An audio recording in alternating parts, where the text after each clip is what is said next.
Hello, physical education students. We are in week 6 and welcome to May. We are down to just a few weeks left of school for the year. We are going to be focusing on muscular endurance today and this week. Muscular endurance is the ability of a muscle or group of muscles to continue to perform contractions without fatigue. As is the case with most aspects of creating an effective weight training routine, exercise order can vary significantly based on factors specific to you and your goal. We want to make sure that we're doing our exercises. For most people, most of the time, proper exercise order can be summed up in one sentence. More demanding exercises should be performed before less demanding exercises. So, of course, you will want to exercise bigger muscles first before smaller muscles.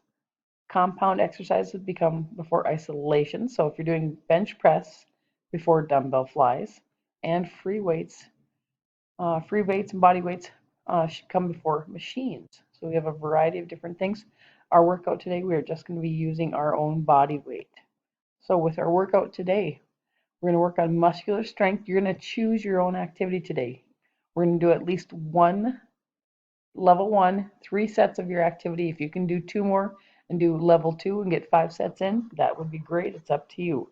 You have a 2-minute break between sets. So you're going to click on our Derby link. With our Derby link, you're going to go into muscular strength activities. You have 6 pages to choose from activities. So whatever one you want to do, go ahead and scroll down, find something that looks good to you. Maybe you want to do lockdown today. Go ahead and click on that. And 10 knee to elbows, 10 step jacks, and so on. Do all of those 3 times. And if you can get up to 5, that would be great. Make sure you're answering your reflection questions. Hope everybody's doing well, and we will see you on Wednesday. Have a great day. Bye.